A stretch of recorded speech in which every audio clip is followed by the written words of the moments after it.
The Jolly Corner by Henry James. Chapter 1. "Everyone asks me what I think of everything," said Spencer Brydon, "and I make answer as I can, begging or dodging the question, putting them off with any nonsense. It wouldn't matter to any of them, really," he went on, "for even were it possible to meet in that stand-and-deliver way so silly a demand on so big a subject, my thoughts would still be almost altogether about something that concerns only myself." He was talking to Miss Staverton, with whom for a couple of months now he had availed himself of every possible occasion to talk.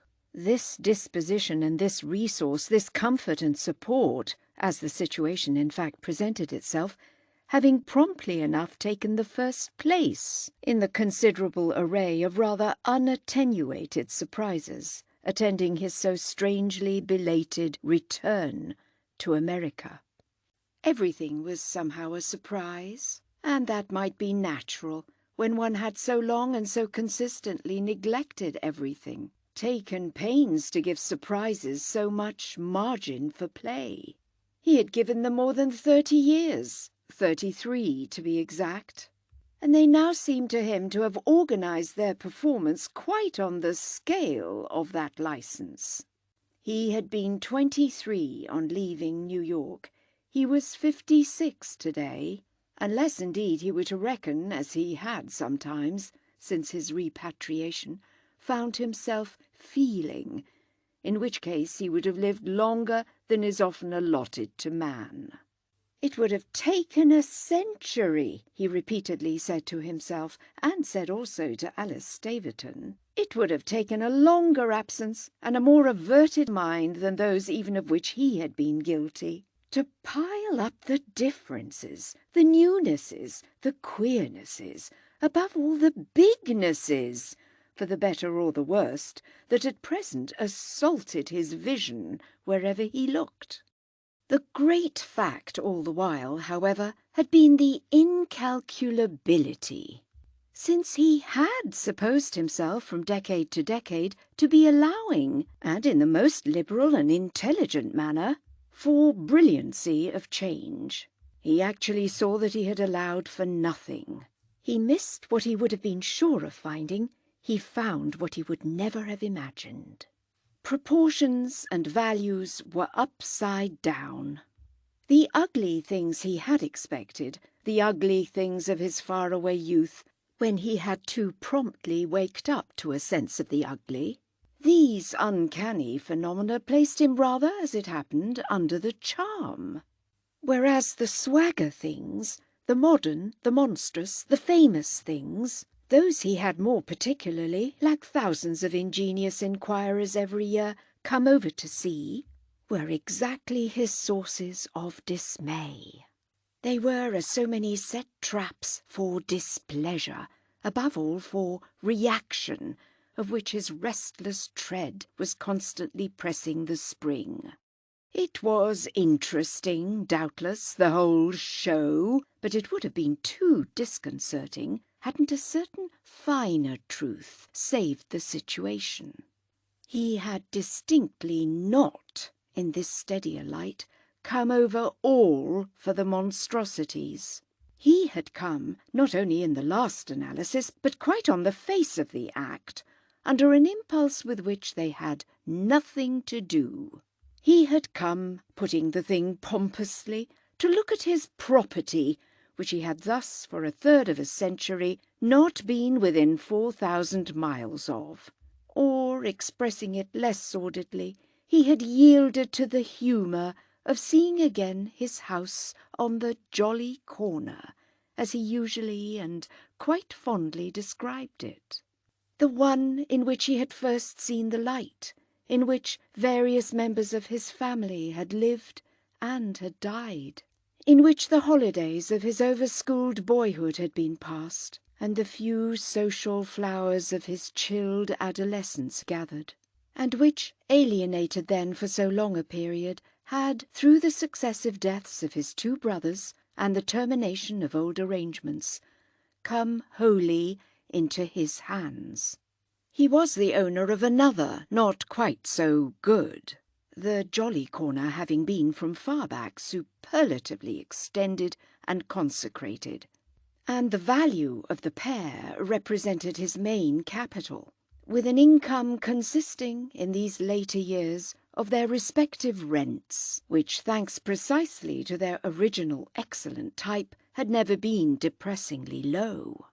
He could live in Europe, as he had been in the habit of living, on the product of these flourishing New York leases, and all the better since, that of the second structure, the mere number in its long row, having within a 12-month fallen in, renovation at a high advance had proved beautifully possible. These were items of property indeed, but he had found himself since his arrival distinguishing more than ever between them.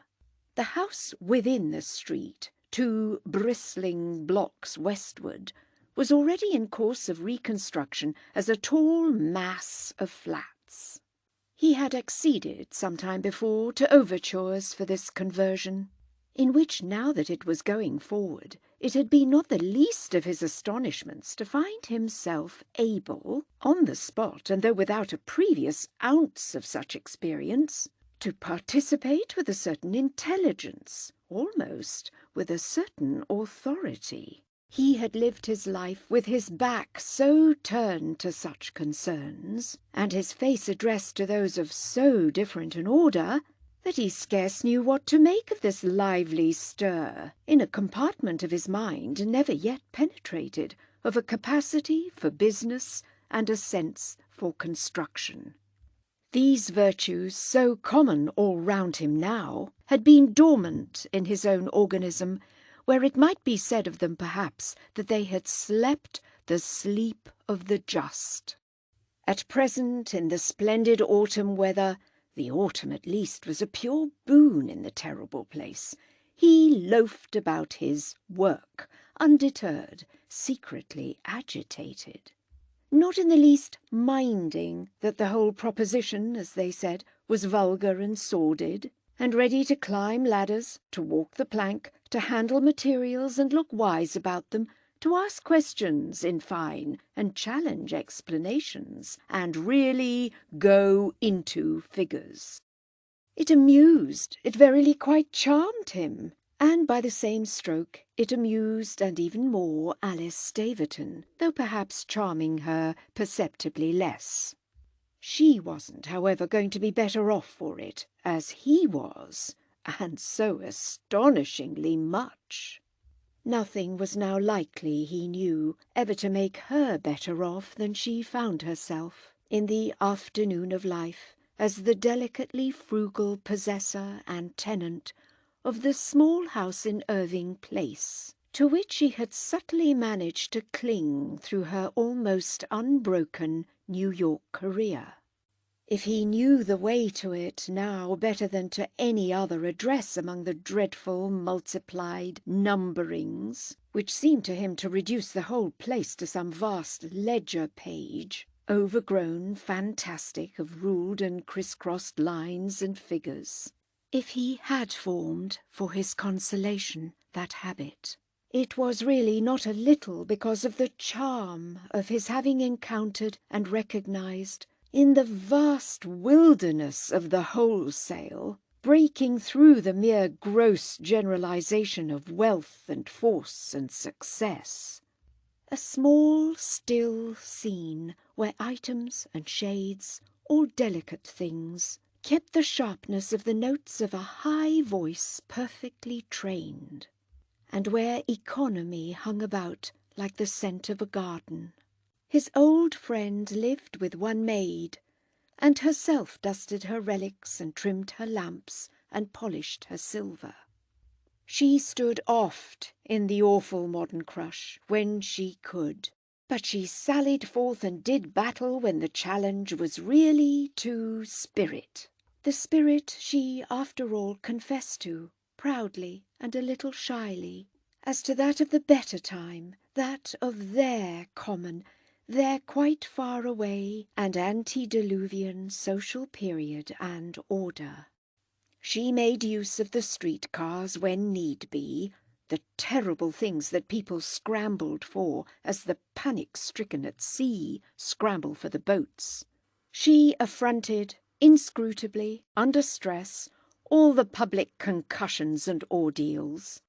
And yet with that slim, mystifying grace of her appearance, which defied you to say if she were a fair young woman who looked older through trouble, or a fine, smooth older one who looked young through successful indifference, with her precious reference, above all, to memories and histories into which he could enter.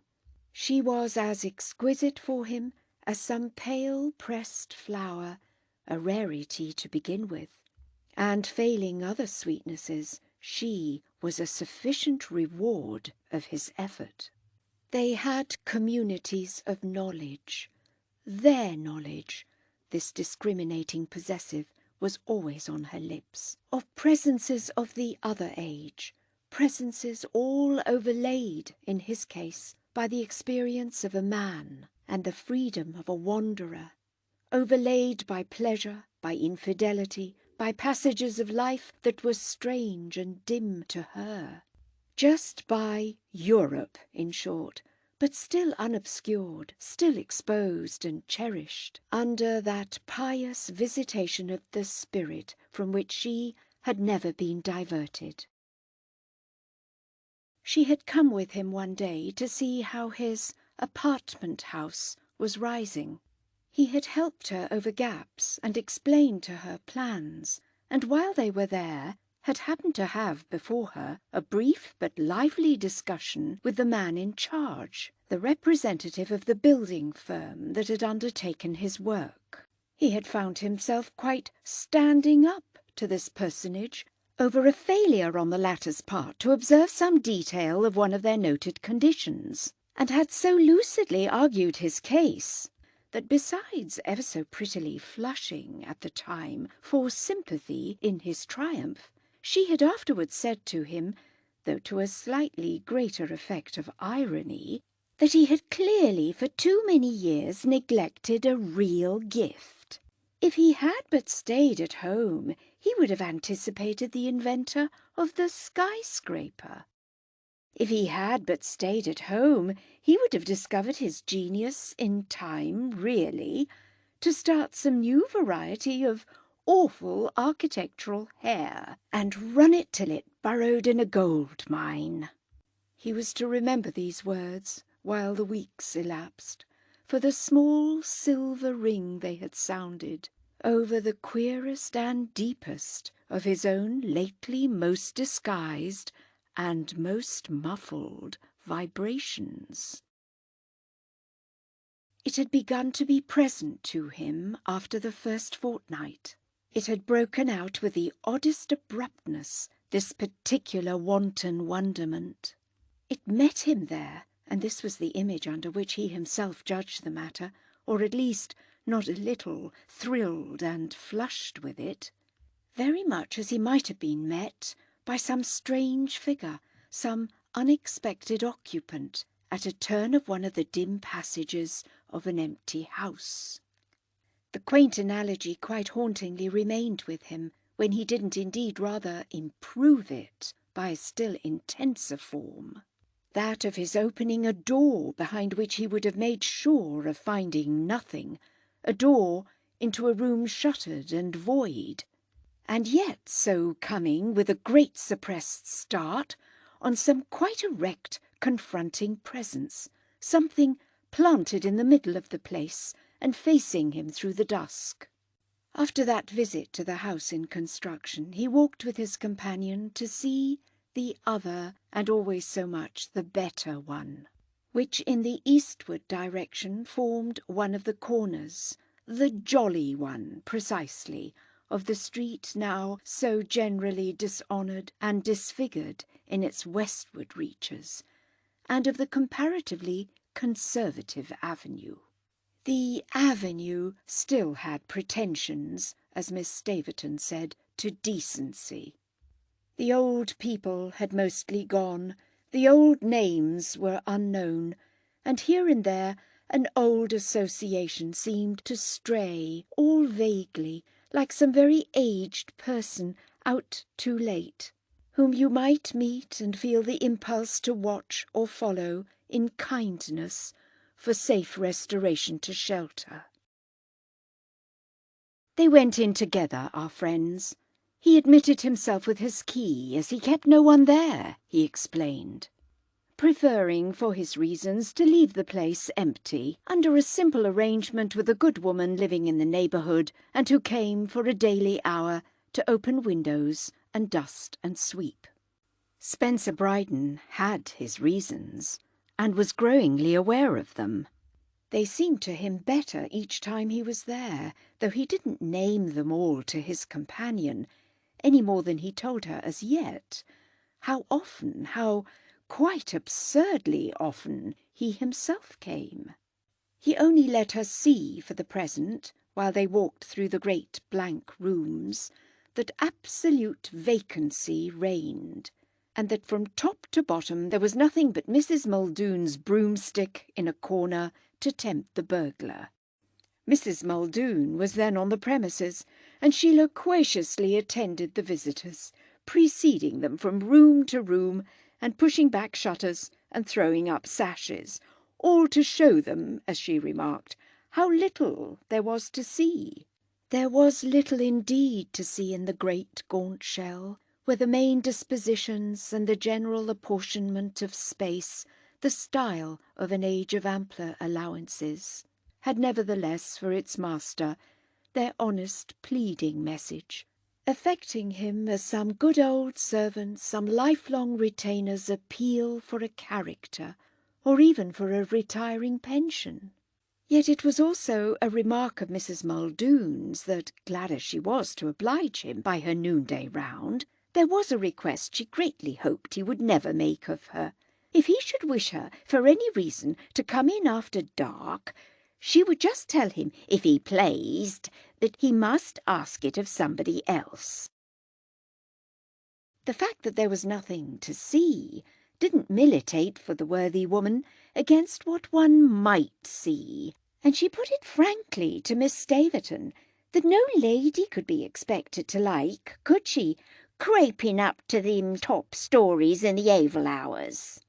The gas and the electric light were off the house, and she fairly evoked a gruesome vision of her march through the great grey rooms, so many of them as there were too, with her glimmering taper. Miss Staverton met her honest glare with a smile, and the profession that she herself certainly would recoil from such an adventure. Spencer Brydon, meanwhile, held his peace for the moment. The question of the evil hours in his old home had already become too grave for him. He had begun some time since to crape, and he knew just why a packet of candles addressed to that pursuit had been stowed by his own hand 3 weeks before at the back of a drawer of the fine old sideboard that occupied as a fixture the deep recess in the dining-room. Just now he laughed at his companions, quickly, however, changing the subject, for the reason that, in the first place, his laugh struck him, even at that moment, as starting the odd echo, the conscious human resonance. He scarce knew how to qualify it, that sounds made while he was there alone sent back to his ear or his fancy. And that, in the second, he imagined Alice Staverton for the instant on the point of asking him, with a divination, if he ever so prowled. There were divinations he was unprepared for, and he had at all events averted inquiry by the time Mrs. Muldoon had left them, passing on to other parts.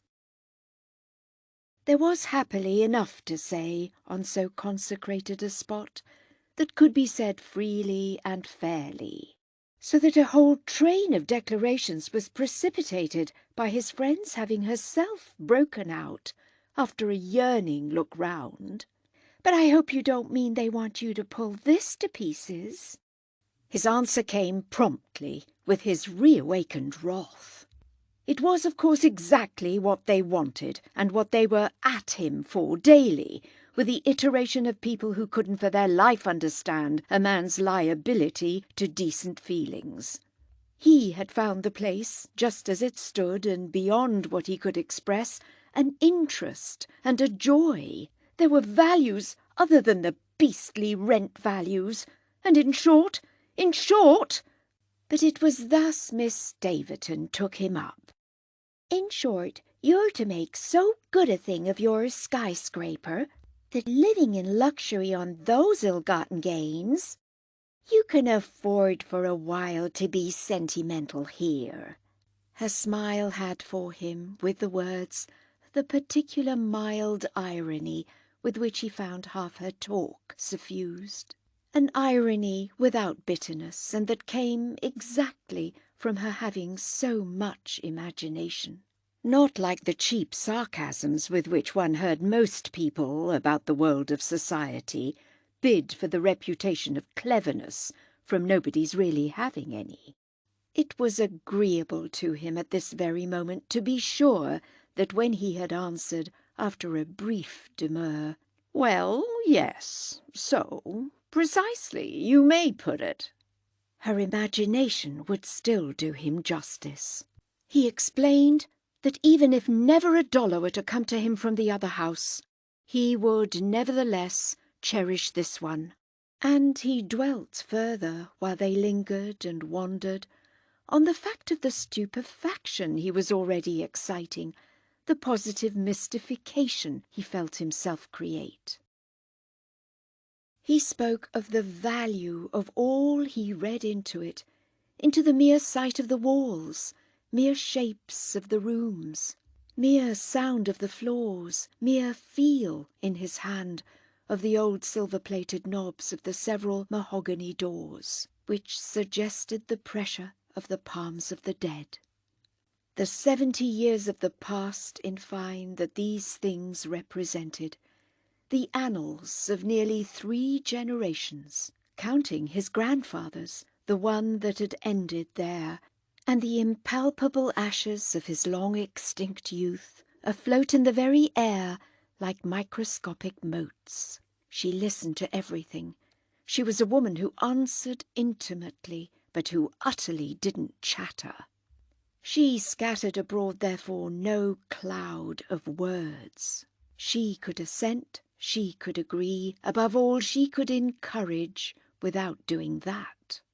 Only at the last she went a little further than he had done himself. "And then, how do you know? You may still, after all, want to live here." It rather indeed pulled him up, for it wasn't what he had been thinking, at least in her sense of the words. "You mean I may decide to stay on for the sake of it?" "Well, with such a home—" But quite beautifully, she had too much tact to dot so monstrous an I.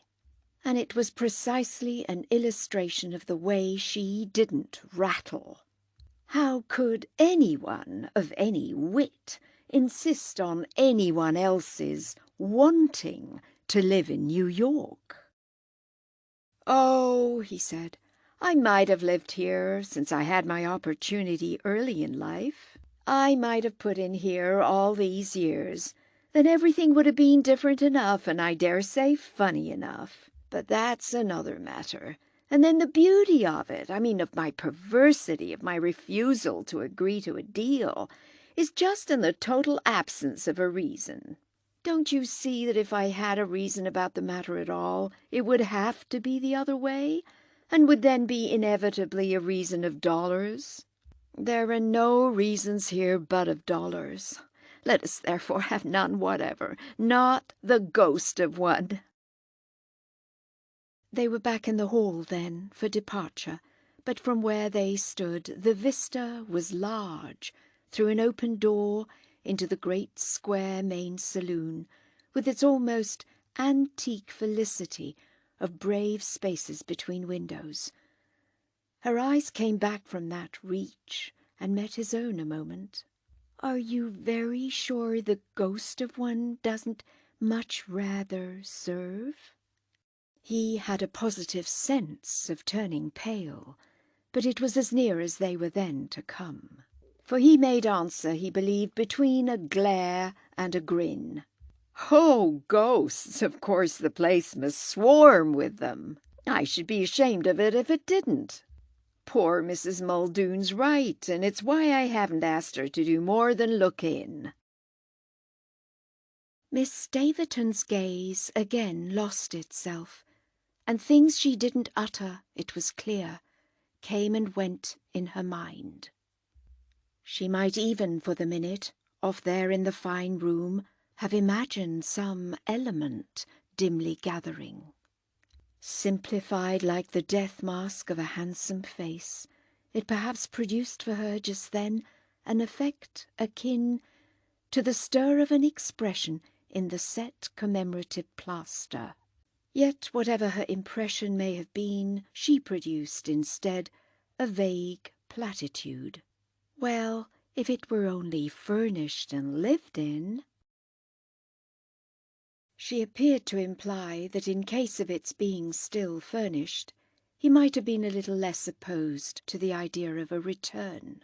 But she passed straight into the vestibule as if to leave her words behind her, and the next moment he had opened the house door and was standing with her on the steps. He closed the door, and while he repocketed his key, looking up and down, they took in the comparatively harsh actuality of the avenue, which reminded him of the assault of the outer light of the desert on the traveller emerging from an Egyptian tomb. But he risked, before they stepped into the street, his gathered answer to her speech. "For me it is lived in, for me it is furnished." At which it was easy for her to sigh, "Ah, yes," all vaguely and discreetly, since his parents and his favourite sister, to say nothing of other kin in numbers, had run their course and met their end there. That represented, within the walls, ineffaceable life. It was a few days after this that, during an hour passed with her again, he had expressed his impatience of the too flattering curiosity among the people he met about his appreciation of New York. He had arrived at none at all that was socially producible. And as for that matter of his thinking the better or the worse of anything there, he was wholly taken up with one subject of thought. It was mere vain egoism, and it was, moreover, if she liked, a morbid obsession. He found all things come back to the question of what he personally might have been, how he might have led his life and turned out, if he had not so at the outset given it up. And confessing for the first time to the intensity within him of this absurd speculation, which but proved also, no doubt, the habit of too selfishly thinking, he affirmed the impotence there of any other source of interest, any other native appeal. What would it have made of me? What would it have made of me, I keep forever wondering, all idiotically, as if I could possibly know. I see what it has made of dozens of others, those I meet, and it positively aches within me to the point of exasperation that it would have made something of me as well. Only I can't make out what. And the worry of it, the small rage of curiosity never to be satisfied, brings back what I remember to have felt once or twice, after judging best, for reasons, to burn some important letter unopened. I've been sorry, I've hated it, I've never known what was in the letter. You may, of course, say it's a trifle." "I don't say it's a trifle," Miss Staverton gravely interrupted. She was seated by her fire, and before her, on his feet and restless, he turned to and fro between this intensity of his idea and a fitful and unseeing inspection, through his single eyeglass, of the dear little old objects on her chimney-piece. Her interruption made him for an instant look at her harder. "I shouldn't care if you did," he laughed, however. "And it's only a figure at any rate for the way I now feel. Not to have followed my perverse young course, and almost in the teeth of my father's curses, I may say. Not to have kept it up so over there from that day to this, without a doubt or a pang. Not above all to have liked it, to have loved it, so much loved it, no doubt with such an abysmal conceit of my own preference. Some variation from that, I say, must have produced some different effect for my life and for my form. I should have stuck here if it had been possible. And I was too young at 23 to judge, pour 2 sous, whether it were possible. If I had waited, I might have seen it was, and then I might have been, by staying here, something nearer to one of these types who have been hammered so hard and made so keen by their conditions.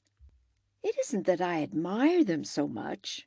The question of any charm in them, or of any charm beyond that of the rank money passion exerted by their conditions for them, has nothing to do with the matter. It's only a question of what fantastic yet perfectly possible development of my own nature I mayn't have missed. It comes over me that I had then a strange alter ego deep down somewhere within me, as the full-blown flower is in the small tight bud, and that I just took the course, I just transferred him to the climate that blighted him for once and forever. "And you wonder about the flower," Miss Staverton said. "So do I, if you want to know. And so I've been wondering these several weeks. I believe in the flower," she continued. "I feel it would have been quite splendid, quite huge and monstrous." "Monstrous above all," her visitor echoed, "and I imagine by the same stroke quite hideous and offensive." "You don't believe that," she returned. "If you did, you wouldn't wonder.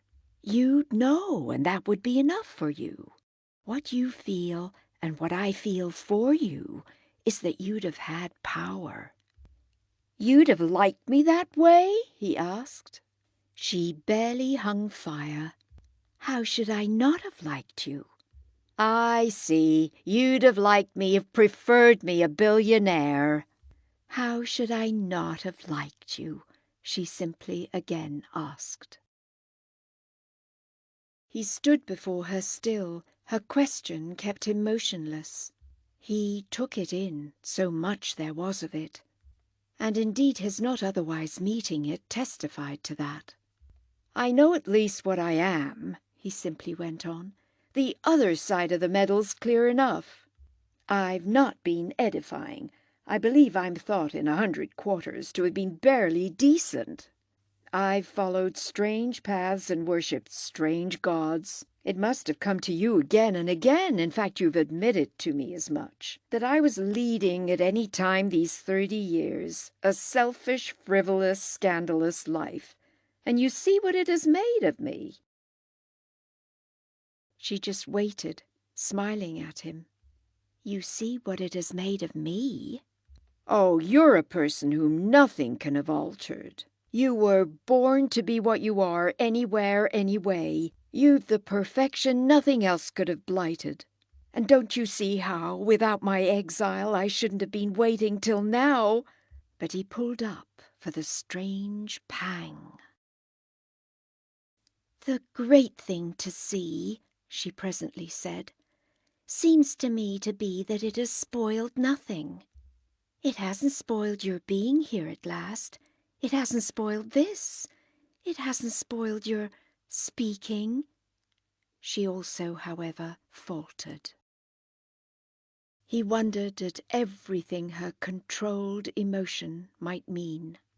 "Do you believe, then, too dreadfully, that I am as good as I might ever have been?"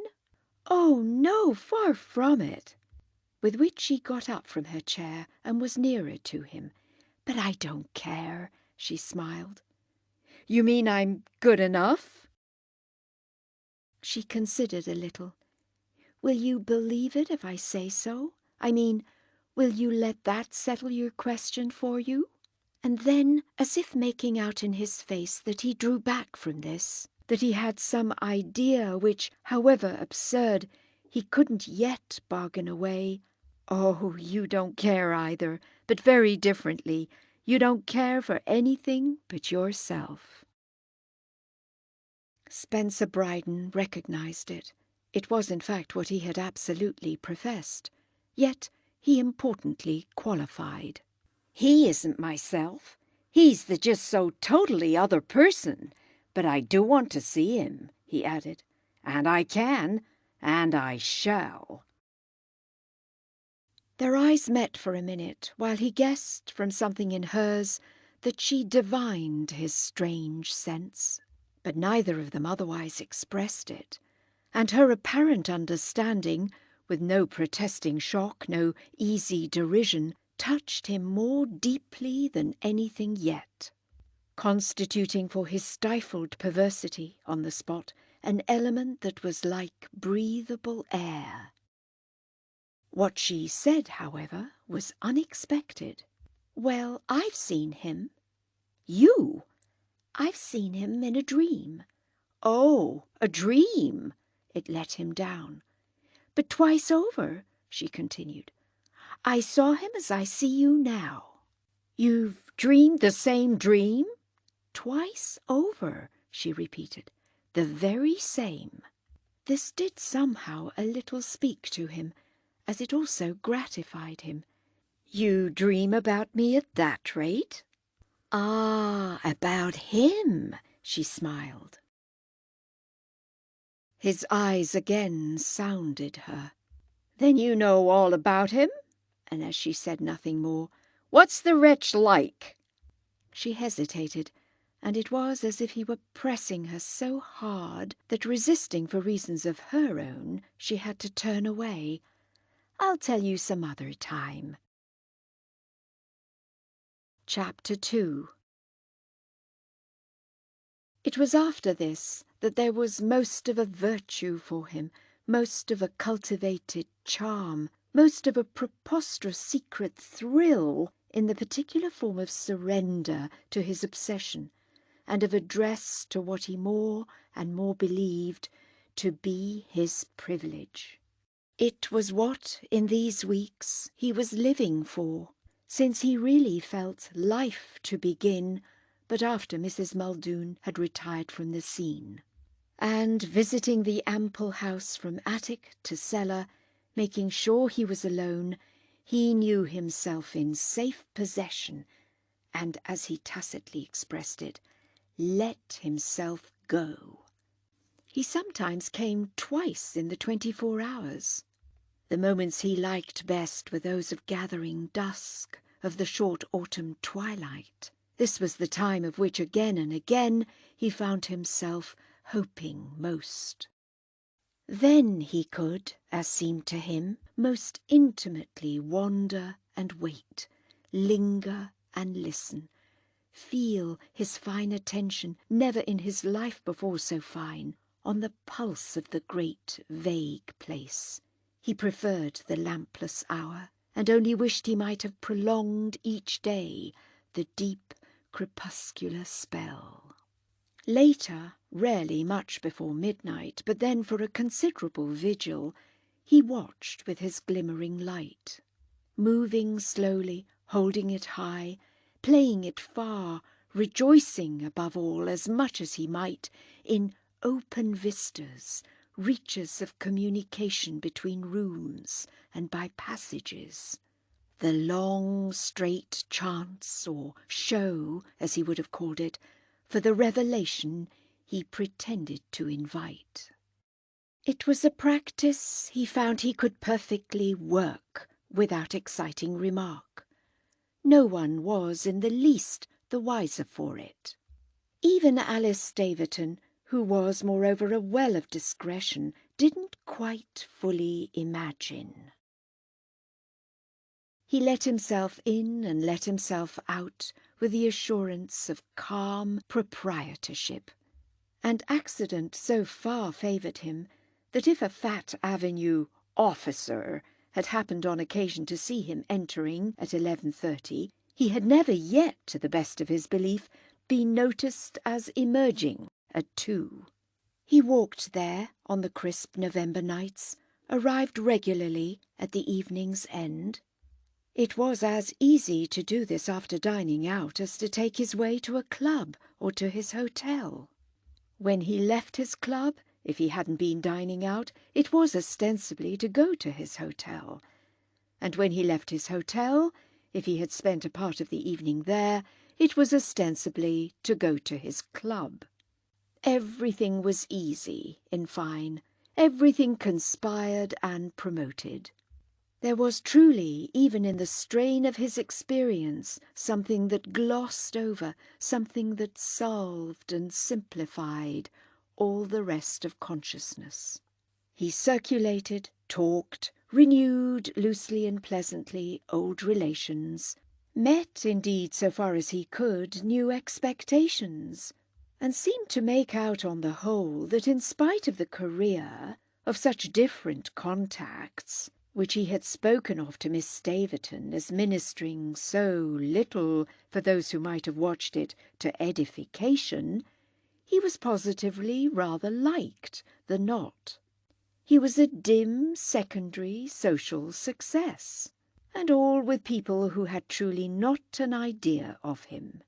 It was all mere surface sound, this murmur of their welcome, this popping of their corks, just as his gestures of response were the extravagant shadows, emphatic in proportion as they meant little, of some game of ombre chinoise.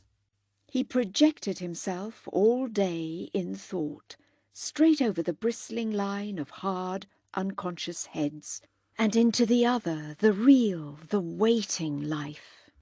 The life that as soon as he had heard behind him the click of his great house door, began for him on the jolly corner, as beguilingly as the slow opening bars of some rich music follows the tap of the conductor's wand.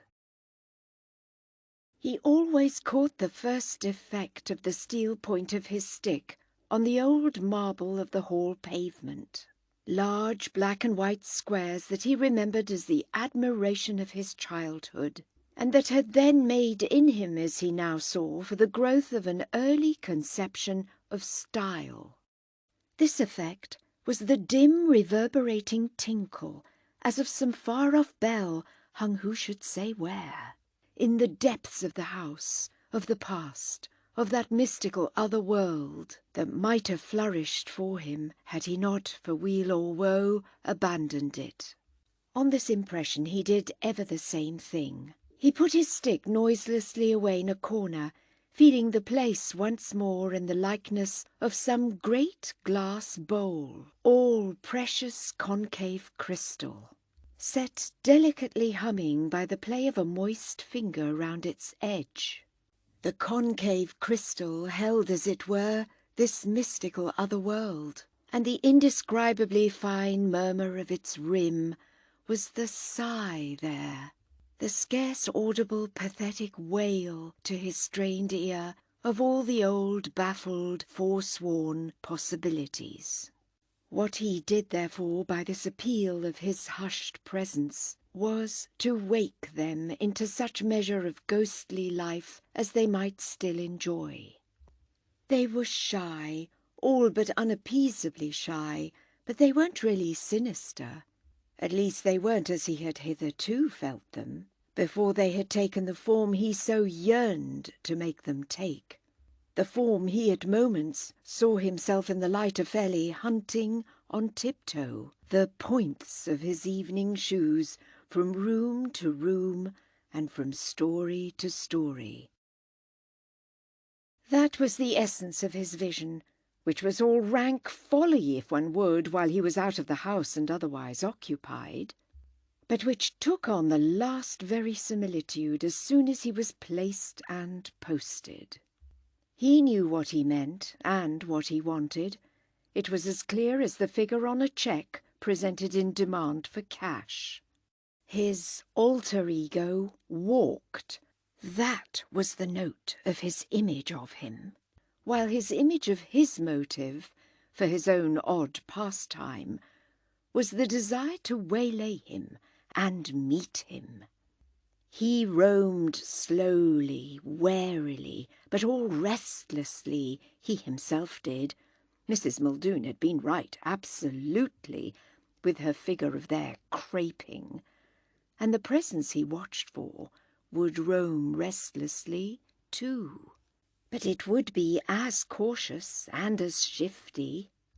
The conviction of its probable, in fact, its already quite sensible, quite audible evasion of pursuit, grew for him from night to night, laying on him finally a rigour to which nothing in his life had been comparable. It had been the theory of many superficially judging persons he knew that he was wasting that life in a surrender to sensations. But he had tasted of no pleasure so fine as his actual tension, had been introduced to no sport that demanded at once the patience and the nerve of this stalking of a creature more subtle, yet at bay perhaps more formidable than any beast of the forest. The terms, the comparisons, the very practices of the chase positively came again into play. There were even moments when passages of his occasional experience as a sportsman stirred memories from his younger time of moor and mountain and desert, revived for him, and to the increase of his keenness, by the tremendous force of analogy. He found himself at moments, once he had placed his single light on some mantel-shelf or in some recess, stepping back into shelter or shade, effacing himself behind a door or in an embrasure, as he had sought of old the vantage of rock and tree. He found himself holding his breath and living in the joy of the instant, the supreme suspense created by big game alone. He wasn't afraid, though putting himself the question, as he believed gentlemen on Bengal tiger shoots or in close quarters with the great bear of the Rockies had been known to confess to having put it. And this indeed, since here at least he might be frank, because of the impression so intimate and so strange that he himself produced as yet a dread, produced certainly a strain beyond the liveliest he was likely to feel. They fell for him into categories, they fairly became familiar, the signs, for his own perception, of the alarm his presence and his vigilance created, though leaving him always to remark portentously on his probably having formed a relation, his probably enjoying a consciousness unique in the experience of man. People enough, first and last, had been in terror of apparitions. But who had ever before so turned the tables and become himself, in the apparitional world, an incalculable terror? He might have found this sublime had he quite dared to think of it, but he didn't too much insist, truly, on that side of his privilege. With habit and repetition, he gained to an extraordinary degree the power to penetrate the dusk of distances and the darkness of corners, to resolve back into their innocence the treacheries of uncertain light, the evil-looking forms taken in the gloom by mere shadows, by accidents of the air, by shifting effects of perspective. Putting down his dim luminary, he could still wander on without it, pass into other rooms, and only knowing it was there behind him in case of need, see his way about, visually project for his purpose a comparative clearness. It made him feel, this acquired faculty, like some monstrous, stealthy cat. He wondered if he would have glared at these moments with large, shining, yellow eyes, and what it mightn't verily be for the poor hard-pressed alter ego to be confronted with such a type. He liked, however, the open shutters. He opened everywhere those Mrs. Muldoon had closed, closing them as carefully afterwards, so that she shouldn't notice. He liked, oh, this he did like, and above all in the upper rooms, the sense of the hard silver of the autumn stars through the window panes, and scarcely less the flare of the street lamps below, the white electric lustre which it would have taken curtains to keep out. This was human, actual, social. This was of the world he had lived in. And he was more at his ease, certainly, for the countenance, coldly general and impersonal, that all the while and in spite of his detachment, it seemed to give him. He had support, of course, mostly in the rooms at the wide front and the prolonged side. It failed him considerably in the central shades and the parts at the back. But if he sometimes on his rounds was glad of his optical reach, so none the less often the rear of the house affected him as the very jungle of his prey. The place was there more subdivided. A large extension in particular, where small rooms for servants had been multiplied, abounded in nooks and corners, in closets and passages, in the ramifications especially of an ample back staircase, over which he leaned many a time to look far down, not deterred from his gravity, even while aware that he might, for a spectator, have figured some solemn simpleton playing at hide-and-seek.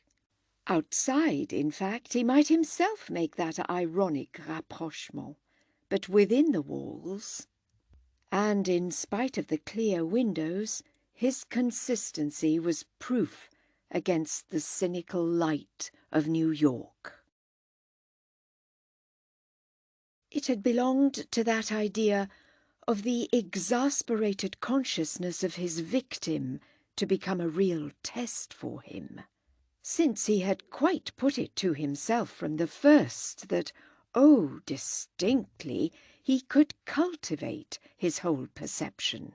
He had felt it as above all open to cultivation, which indeed was but another name for his manner of spending his time. He was bringing it on, bringing it to perfection by practice, in consequence of which it had grown so fine that he was now aware of impressions, attestations of his general postulate that couldn't have broken upon him at once. This was the case more specifically with a phenomenon at last quite frequent for him in the upper rooms, the recognition, absolutely unmistakable, and by a turn dating from a particular hour, his resumption of his campaign after a diplomatic drop, a calculated absence of 3 nights, of his being definitely followed, tracked at a distance, carefully taken, and to the express end that he should the less confidently, less arrogantly, appear to himself merely to pursue. It worried, it finally quite broke him up, for it proved, of all the conceivable impressions, the one least suited to his book. He was kept in sight, while remaining himself, as regards the essence of his position, sightless, and his only recourse then was in abrupt turns, rapid recoveries of ground. He wheeled about, retracing his steps, as if he might so catch in his face at least the stirred air of some other quick revolution. It was indeed true that his fully dislocalized thought of these manoeuvres recalled to him Pantaloon at the Christmas farce, buffeted and tricked from behind by ubiquitous Harlequin. but it left intact the influence of the conditions themselves each time he was re-exposed to them. So that in fact this association, had he suffered it to become constant, would on a certain side have but ministered to his intenser gravity. He had made, as I have said, to create on the premises the baseless sense of a reprieve, his 3 absences, and the result of the third was to confirm the after-effect of the second. On his return that night, the night succeeding his last intermission, he stood in the hall and looked up the staircase with a certainty more intimate than any he had yet known. He's there at the top and waiting, not as in general falling back for disappearance. He's holding his ground, and it's the first time, which is a proof, isn't it, that something has happened for him. So Brydon argued, with his hand on the banister and his foot on the lowest stair, in which position he felt as never before the air chilled by his logic. He himself turned cold in it, for he seemed of a sudden to know what now was involved. Harder pressed, yes, he takes it in, with its thus making clear to him that I've come, as they say, to stay. He finally doesn't like it and can't bear it, in the sense, I mean, that his wrath, his menaced interest, now balances with his dread. I've hunted him till he has turned. That up there is what has happened. He's the fanged or the antlered animal, brought at last to bay. There came to him, as I say, but determined by an influence beyond my notation, the acuteness of this certainty, under which, however, the next moment he had broken into a sweat, that he would as little have consented to attribute to fear as he would have dared immediately to act upon it for enterprise. It marked none the less a prodigious thrill, a thrill that represented sudden dismay, no doubt, but also represented, and with the selfsame throb, the strangest, the most joyous, possibly the next minute almost the proudest duplication of consciousness. He has been dodging, retreating, hiding, but now, worked up to anger, he'll fight. This intense impression made a single mouthful, as it were, of terror and applause. But what was wondrous was that the applause, for the felt fact, was so eager, since, if it was his other self he was running to earth, this ineffable identity was thus in the last resort not unworthy of him. It bristled there, somewhere near at hand, however unseen still, as the hunted thing, even as the trodden worm of the adage must at last bristle. And Brydon at this instant tasted probably of a sensation more complex than had ever before found itself consistent with sanity. It was as if it would have shamed him that a character so associated with his own should triumphantly succeed in just skulking, should to the end not risk the open, so that the drop of this danger was on the spot a great lift of the whole situation. Yet, with another rare shift of the same subtlety, he was already trying to measure by how much more he himself might now be in peril of fear. So, rejoicing that he could in another form actively inspire that fear, and simultaneously quaking for the form in which he might passively know it. The apprehension of knowing it must after a little have grown in him, and the strangest moment of his adventure, perhaps, the most memorable, or really most interesting, afterwards, of his crisis, was the lapse of certain instants of concentrated conscious combat, the sense of a need to hold on to something, even after the manner of a man slipping and slipping on some awful incline. The vivid impulse, above all, to move, to act, to charge somehow and upon something, to show himself, in a word, that he wasn't afraid. The state of holding on was thus the state to which he was momentarily reduced. If there had been anything in the great vacancy to seize, he would presently have been aware of having clutched it, as he might, under a shock at home, have clutched the nearest chair back. He had been surprised, at any rate, of this he was aware, into something unprecedented since his original appropriation of the place. He had closed his eyes, held them tight for a long minute, as with that instinct of dismay and that terror of vision. When he opened them, the room, the other contiguous rooms, extraordinarily seemed lighter, so light almost that at first he took the change for day. He stood firm, however that might be, just where he had paused. His resistance had helped him. It was as if there was something he had tided over. He knew after a little what this was. It had been in the imminent danger of flight. He had stiffened his will against going. Without this he would have made for the stairs. And it seemed to him that still with his eyes closed he would have descended them, would have known how, straight and swiftly to the bottom. Well, as he had held out, here he was, still at the top, among the more intricate upper rooms, and with the gauntlet of the others, of all the rest of the house, still to run when it should be his time to go. He would go at his time, only at his time. Didn't he go every night very much at the same hour? He took out his watch. There was light for that. It was scarcely 1:15, and he had never withdrawn so soon. He reached his lodgings for the most part at 2, with his walk of 1/4 of an hour.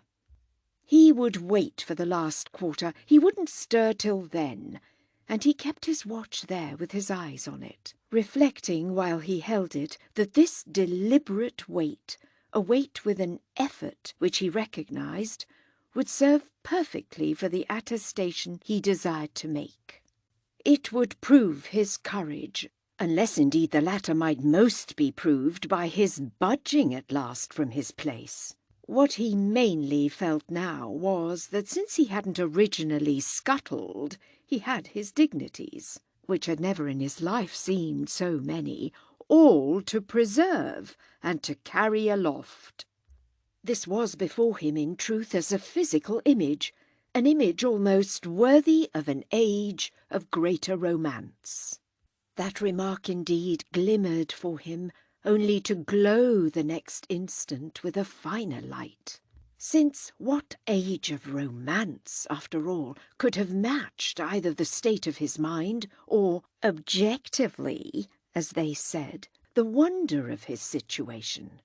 The only difference would have been that, brandishing his dignities over his head as in a parchment scroll, he might then, that is, in the heroic time, have proceeded downstairs with a drawn sword in his other grasp. At present, really, the light he had set down on the mantel of the next room would have to figure his sword, which utensil, in the course of a minute, he had taken the requisite number of steps to possess himself of. The door between the rooms was open, and from the second another door opened to a third.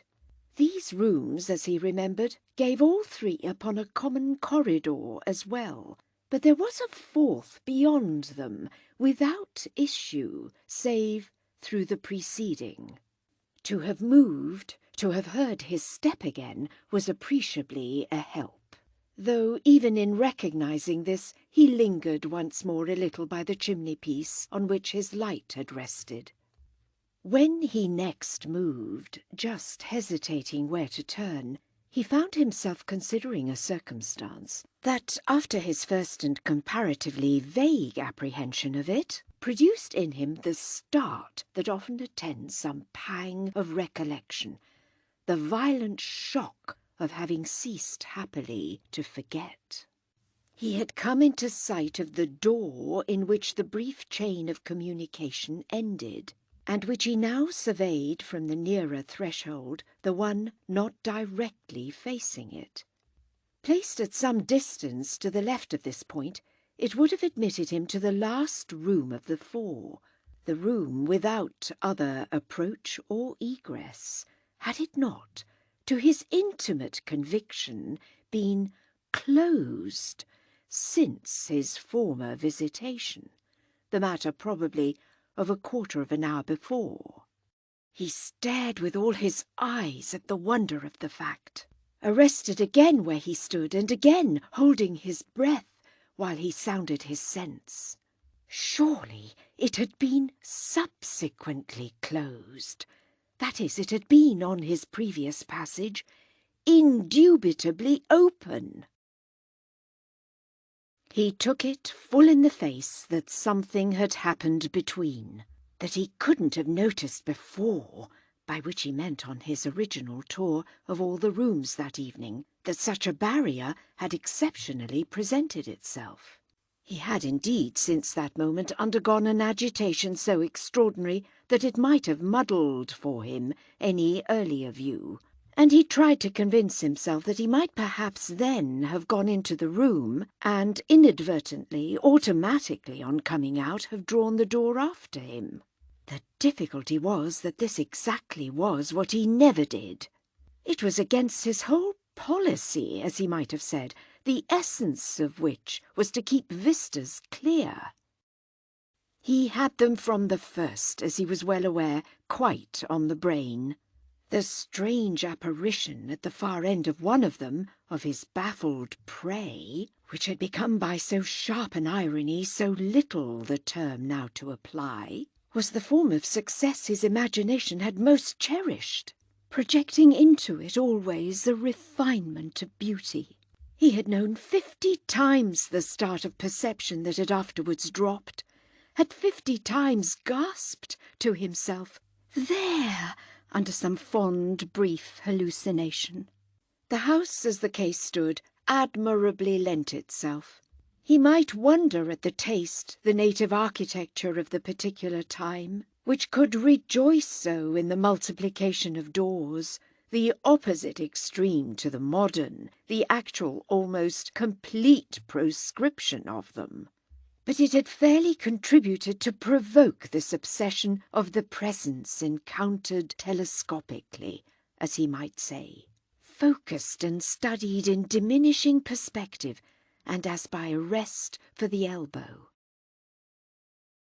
It was with these considerations that his present attention was charged. They perfectly availed to make what he saw portentous. He couldn't by any lapse have blocked that aperture. And if he hadn't, if it was unthinkable, why, what else was clear but that there had been another agent? Another agent! He had been catching, as he felt, a moment back, the very breath of him. But when had he been so close as in this simple, this logical, this completely personal act? It was so logical, that is, that one might have taken it for personal. Yet for what did Brydon take it, he asked himself, while, softly panting, he felt his eyes almost leave their sockets. Ah, this time at last they were, the two, the opposed projections of him, in presence. And this time, as much as one would, the question of danger loomed. With it rose, as not before, the question of courage. For what he knew the blank face of the door to say to him was, "Show us how much you have." It stared, it glared back at him with that challenge. It put to him the two alternatives. Should he just push it open or not? Oh, to have this consciousness was to think, and to think, Brydon knew as he stood there, was, with the lapsing moments, not to have acted. Not to have acted, that was the misery and the pang, was even still not to act, was, in fact, all to feel the thing in another, in a new and terrible way. How long did he pause, and how long did he debate? There was presently nothing to measure it, for his vibration had already changed, as just by the effect of its intensity. Shut up there, at bay, defiant, and with the prodigy of the thing palpably, provably done, thus giving notice like some stark signboard, under that accession of accent, the situation itself had turned, and Brydon at last, remarkably, made up his mind on what it had turned to. It had turned altogether to a different admonition, to a supreme hint for him of the value of discretion. This slowly dawned, no doubt, for it could take its time. So perfectly on his threshold had he been stayed, so little as yet had he either advanced or retreated. It was the strangest of all things that now, when, by his taking 10 steps and applying his hand to a latch, or even his shoulder and his knee, if necessary, to a panel, all the hunger of his prime need might have been met, his high curiosity crowned, his unrest assuaged. It was amazing, but it was also exquisite and rare, that insistence should have, at a touch, quite dropped from him. Discretion, he jumped at that, and yet not verily at such a pitch because it saved his nerves or his skin, but because, much more valuably, it saved the situation.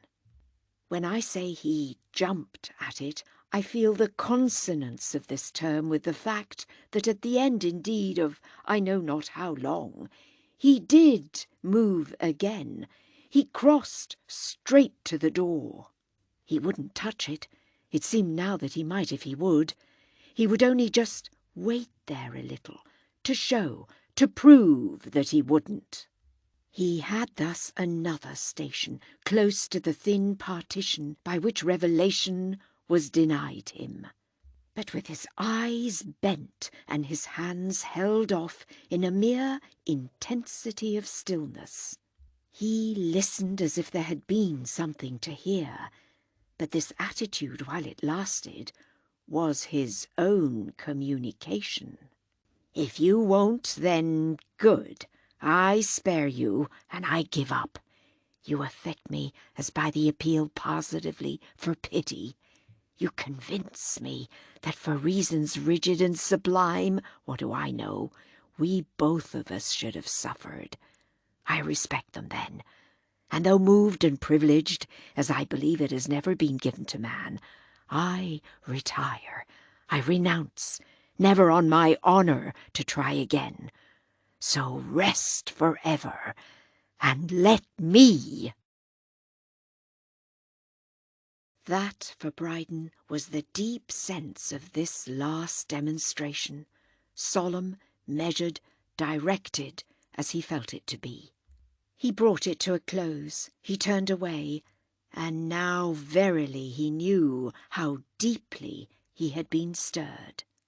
He retraced his steps, taking up his candle, burnt, he observed, well nigh to the socket, and marking again, lighten it as he would, the distinctness of his footfall, after which, in a moment, he knew himself at the other side of the house. He did hear what he had not yet done at these hours. He opened half a casement, one of those in the front, and let in the air of the night, a thing he would have taken at any time previous for a sharp rupture of his spell. His spell was broken now, and it didn't matter, broken by his concession and his surrender, which made it idle henceforth that he should ever come back. The empty street, its other life so marked even by great lamplit vacancy, was within call, within touch. He stayed there as to be in it again, high above it though he was still perched. He watched as for some comforting common fact, some vulgar human note, the passage of a scavenger or a thief, some night bird, however base. He would have blessed that sign of life. He would have welcomed positively the slow approach of his friend the policeman, whom he had hitherto only sought to avoid, and was not sure that if the patrol had come into sight, he mightn't have felt the impulse to get into relation with it, to hail it on some pretext from his 4th floor. The pretext that wouldn't have been too silly or too compromising, the explanation that would have saved his dignity and kept his name in such a case out of the papers, was not definite to him. He was so occupied with the thought of recording his discretion as an effect of the vow he had just uttered to his intimate adversary, that the importance of this loomed large, and something had overtaken, all ironically, his sense of proportion. If there had been a ladder applied to the front of the house, even one of the vertiginous perpendiculars employed by painters and roofers, and sometimes left standing overnight, he would have managed somehow, astride of the window-sill, to compass by outstretched leg and arm that mode of descent. If there had been some such uncanny thing as he had found in his room at hotels, a workable fire escape in the form of notched cable or a canvas chute, he would have availed himself of it as a proof, well, of his present delicacy.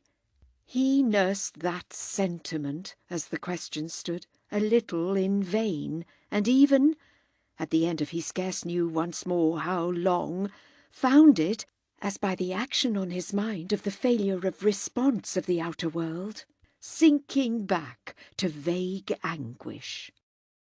It seemed to him he had waited an age for some stir of the great grim hush. The life of the town was itself under a spell, so unnaturally up and down the whole prospect of known and rather ugly objects, the blankness and the silence lasted. Had they ever, he asked himself, the hard-faced houses, which had begun to look livid in the dim dawn, had they ever spoken so little to any need of his spirit? Great builded voids, great crowded stillnesses, put on often in the heart of cities, for the small hours, a sort of sinister mask. And it was of this large collective negation that Brydon presently became conscious. All the more that the break of day was, almost incredibly, now at hand, proving to him what a night he had made of it. He looked again at his watch, saw what had become of his time values. He had taken hours for minutes, not as in other tense situations, minutes for hours. And the strange air of the streets was but the weak, the sullen flush of a dawn in which everything was still locked up. His choked appeal from his own open window had been the sole note of life, and he could but break off at last as for a worse despair.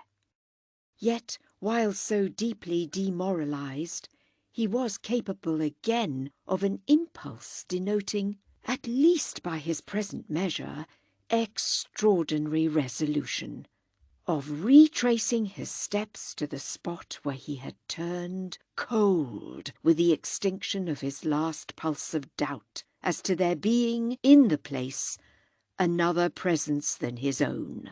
This required an effort strong enough to sicken him, but he had his reason, which overmastered for the moment everything else. There was the whole of the rest of the house to traverse, and how should he screw himself to that if the door he had seen closed were at present open? He could hold to the idea that the closing had practically been for him an act of mercy, a chance offered him to descend, depart, get off the ground, and never again profane it. This conception held together. It worked. But what it meant for him depended now, clearly, on the amount of forbearance his recent action, or rather his recent inaction, had engendered. The image of the presence, whatever it was, waiting there for him to go, this image had not yet been so concrete for his nerves as when he stopped short of the point at which certainty would have come to him. For with all his resolution, or more exactly, with all his dread, he did stop short. He hung back from really seeing. The risk was too great and his fear too definite. It took at this moment an awful specific form. He knew, yes, as he had never known anything, that should he see the door open, it would all too abjectly be the end of him. It would mean that the agent of his shame, for his shame was the deep abjection, was once more at large and in general possession. And what glared him thus in the face was the act that this would determine for him. It would send him straight about to the window he had left open, and by that window, be long ladder and dangling rope as absent as they would, he saw himself uncontrollably, insanely, fatally take his way to the street. The hideous chance of this he at least could avert, but he could only avert it by recoiling in time from assurance. He had the whole house to deal with. This fact was still there, only he now knew that uncertainty alone could start him. He stole back from where he had checked himself. Merely to do so was suddenly like safety, and, making blindly for the greater staircase, left gaping rooms and sounding passages behind. Here was the top of the stairs, with a fine, large, dim descent, and 3 spacious landings to mark off. His instinct was all for mildness, but his feet were harsh on the floors. And strangely, when he had in a couple of minutes become aware of this, it counted somehow for help. He couldn't have spoken, the tone of his voice would have scared him, and the common conceit or resource of whistling in the dark, whether literally or figuratively, have appeared basely vulgar.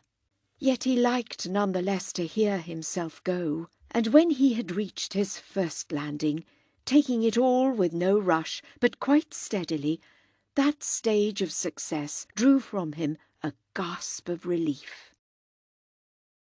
The house withal seemed immense, the scale of space again inordinate. The open rooms, to no one of which his eyes deflected, gloomed in their shuttered state like mouths of caverns.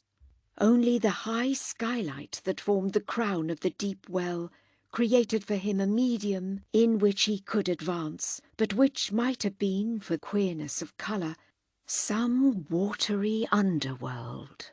He tried to think of something noble, as that his property was really grand, a splendid possession. But this nobleness took the form too of the clear delight with which he was finally to sacrifice it. They might come in now, the builders, the destroyers. They might come as soon as they would. At the end of 2 flights he had dropped to another zone, and from the middle of the 3rd, with only 1 more left, he recognised the influence of the lower windows, of half-drawn blinds, of the occasional gleam of street lamps, of the glazed spaces of the vestibule. This was the bottom of the sea, which showed an illumination of its own, and which he even saw paved.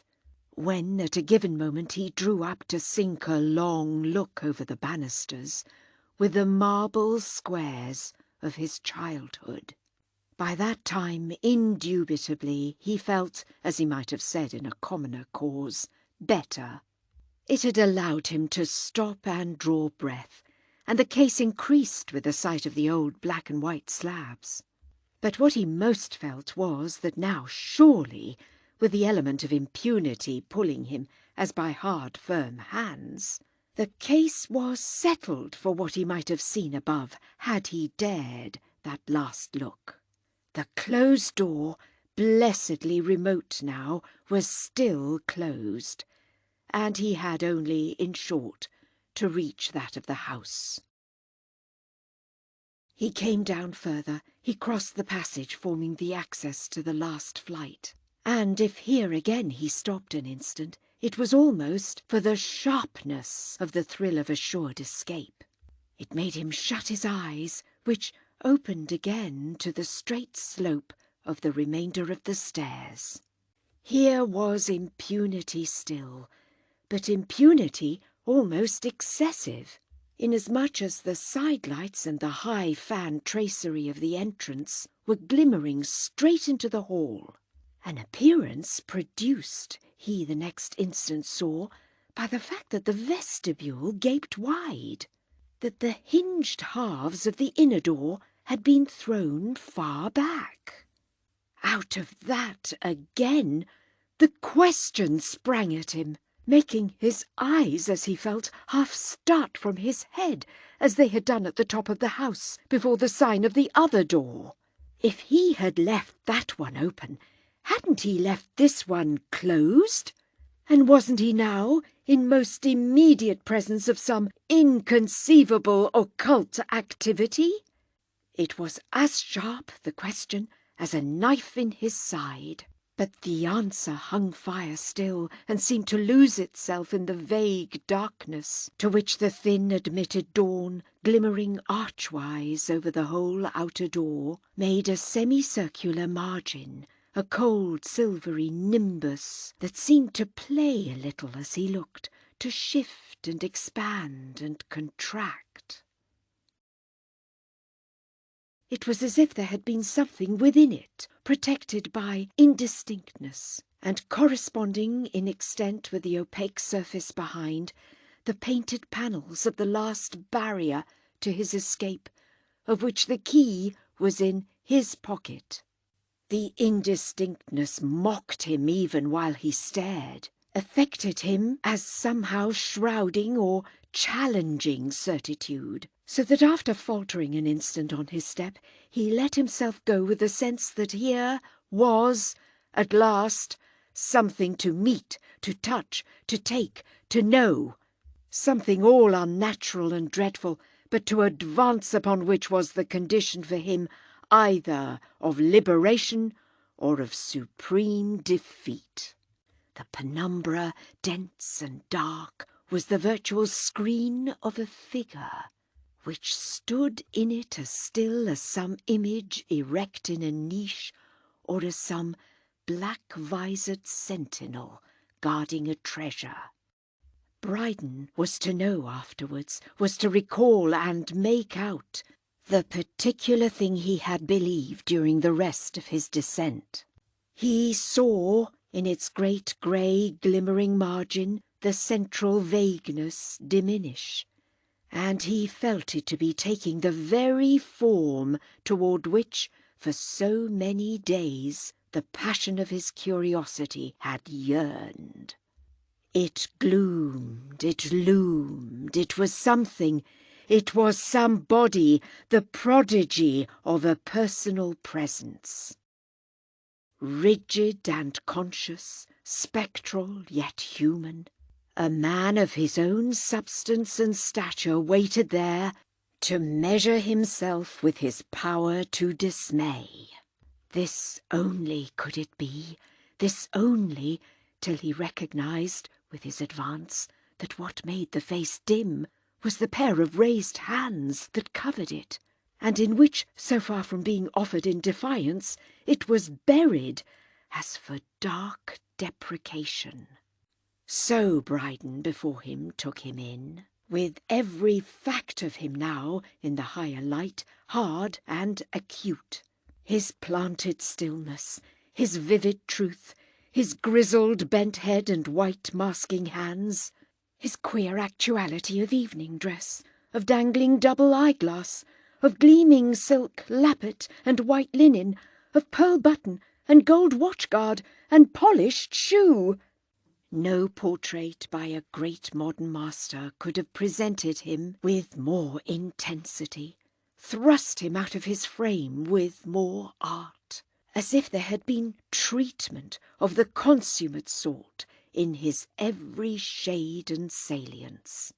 The revulsion for our friend had become, before he knew it, immense. This drop in the act of apprehension to the sense of his adversary's inscrutable manoeuvre. That meaning, at least, while he gaped, it offered him, for he could but gape at his other self in this other anguish, gape as a proof that he, standing there for the achieved, the enjoyed, the triumphant life, couldn't be faced in his triumph. Wasn't the proof in the splendid covering hands, strong and completely spread? So spread and so intentional that in spite of a special verity that surpassed every other, the fact that one of these hands had lost 2 fingers, which were reduced to stumps, as if accidentally shot away, the face was effectually guarded and saved. Saved, though would it be? Brydon breathed his wonder till the very impunity of his attitude and the very insistence of his eyes produced, as he felt, a sudden stir, which showed the next instant as a deeper portent, while the head raised itself, the betrayal of a braver purpose. The hands, as he looked, began to move, to open, then, as if deciding in a flash, dropped from the face and left it uncovered and presented.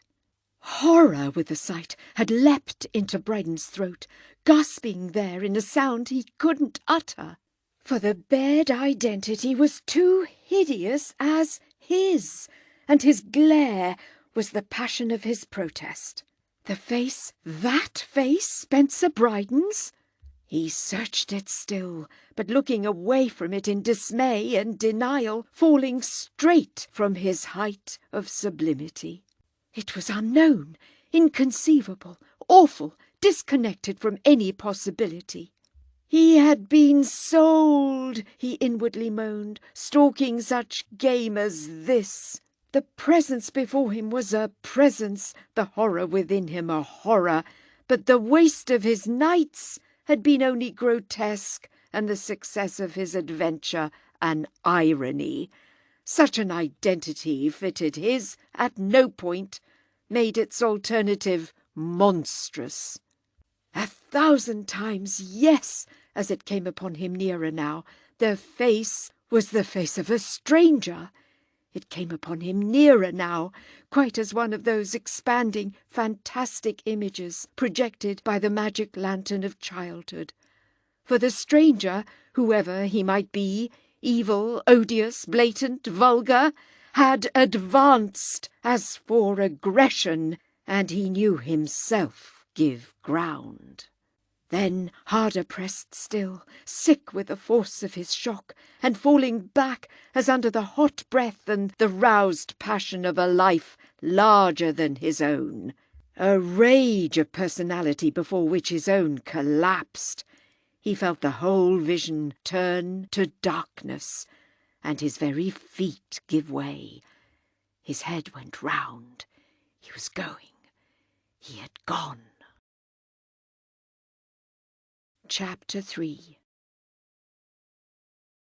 What had next brought him back, clearly, though after how long, was Mrs. Muldoon's voice, coming to him from quite near, from so near that he seemed presently to see her, as kneeling on the ground before him while he lay looking up at her.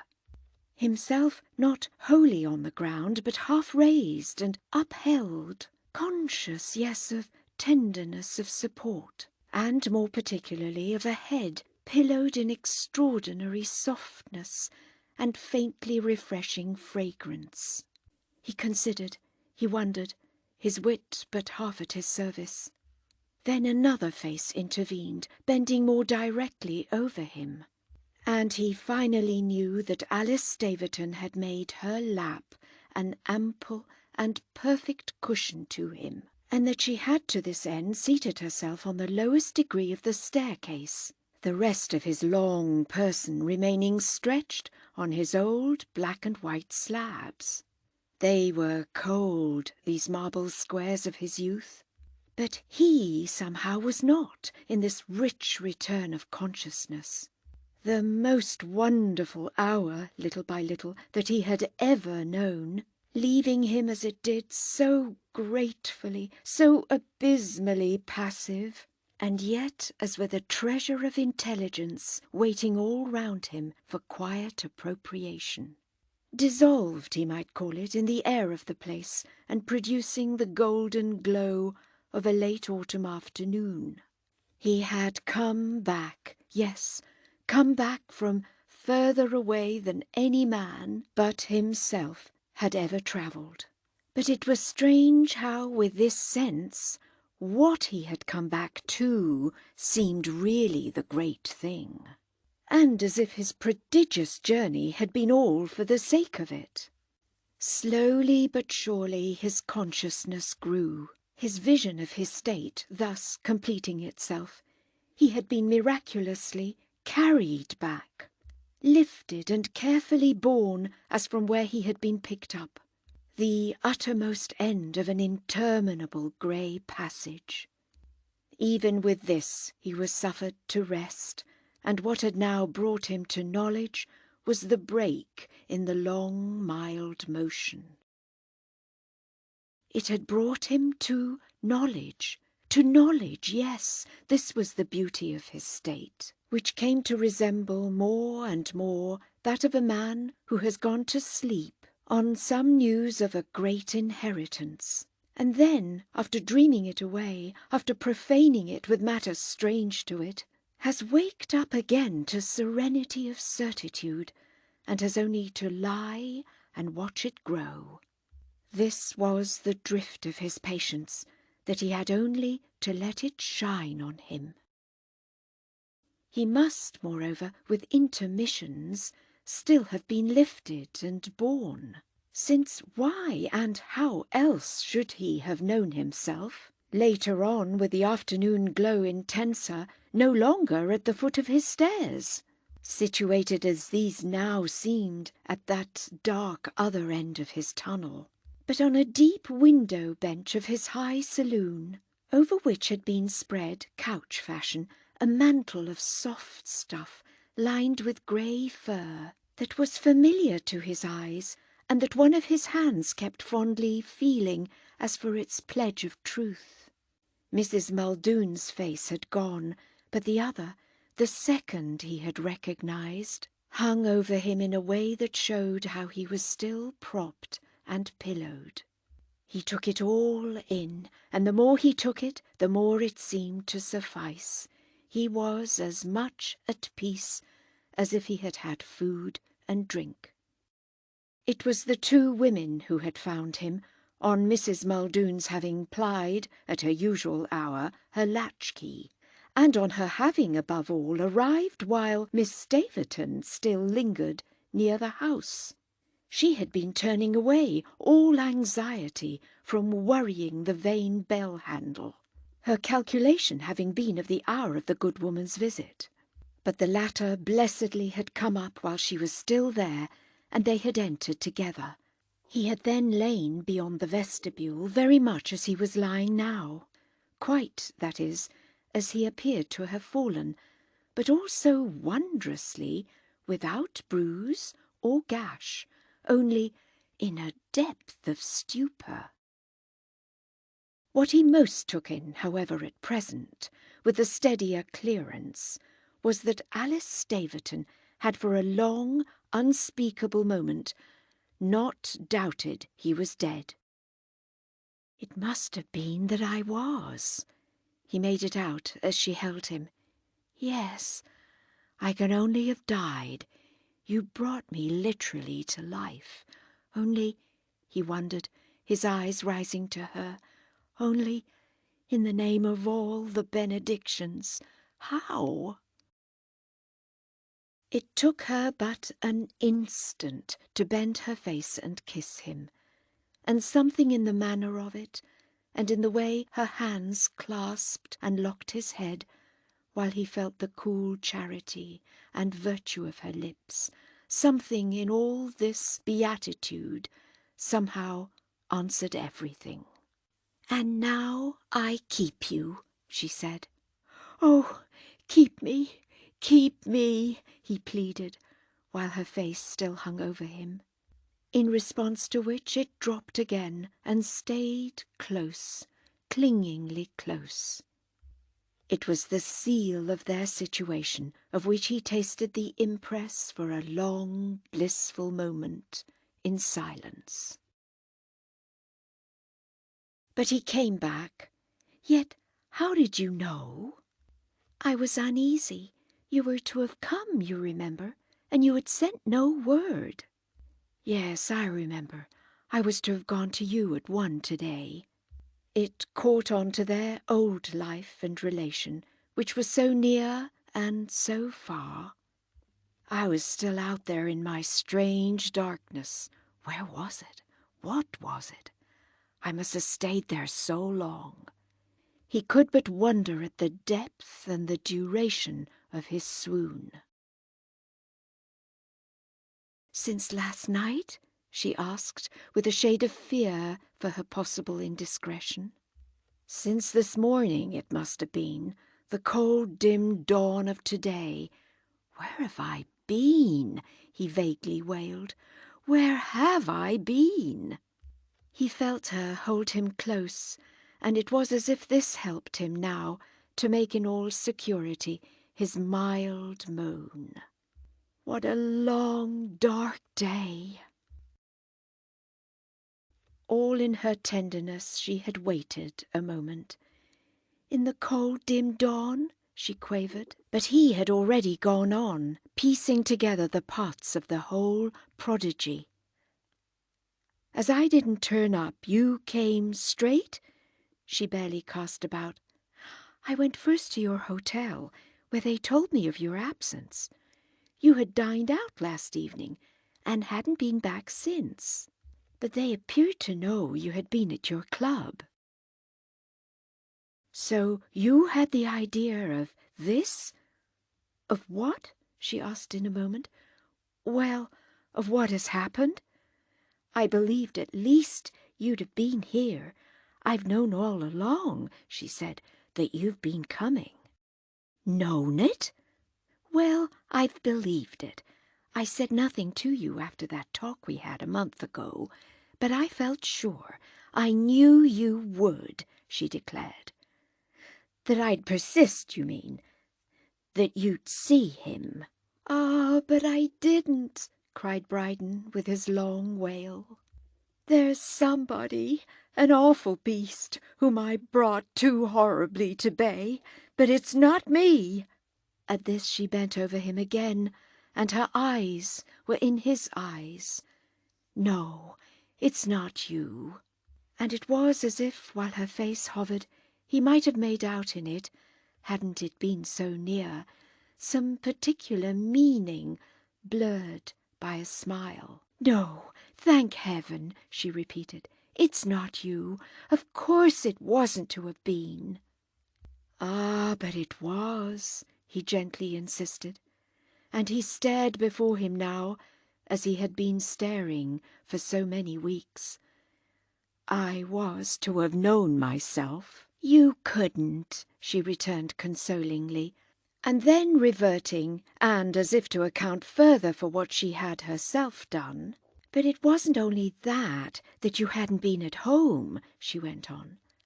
"I waited till the hour at which we had found Mrs. Muldoon that day of my going with you. And she arrived, as I've told you, while, failing to bring anyone to the door, I lingered in my despair on the steps. After a little, if she hadn't come by such a mercy, I should have found means to hunt her up. But it wasn't," said Alice Staverton, as if once more with her fine intentions. "It wasn't only that." His eyes, as he lay, turned back to her. "What more, then?" She met it, the wonder she had stirred. "In the cold, dim dawn, you say? Well, in the cold, dim dawn of this morning, I too saw you. Saw me? Saw him, said Alice Staverton. It must have been at the same moment. He lay an instant taking it in, as if he wished to be quite reasonable. At the same moment? Yes, in my dream again, the same one I've named to you. He came back to me. Then I knew it for a sign he had come to you. At this, Brydon raised himself. He had to see her better. She helped him when she understood his movement, and he sat up, steadying himself beside her there on the window bench, and with his right hand grasping her left. He didn't come to me. You came to yourself, she beautifully smiled. Ah, I've come to myself now, thanks to you, dearest. But this brute with his awful face, this brute's a black stranger. He's none of me, even as I might have been, Brydon sturdily declared. But she kept the clearness that was like the breath of infallibility. Isn't the whole point that you'd have been different? He almost scowled for it. As different as that? Her look again was more beautiful to him than the things of this world. Haven't you exactly wanted to know how different? So this morning, she said, you appeared to me. Like him? A black stranger? Then how did you know it was I? Because, as I told you weeks ago, my mind, my imagination, has worked so over what you mightn't have been, to show you, you see, how I've thought of you. In the midst of that you came to me, that my wonder might be answered. So I knew, she went on, and believed that since the question held you too so fast, as you told me that day, you too would see for yourself. And when this morning I again saw, I knew it would be because you had, and also then, from the first moment, because you somehow wanted me. He seemed to tell me of that. So why, she strangely smiled, shouldn't I like him?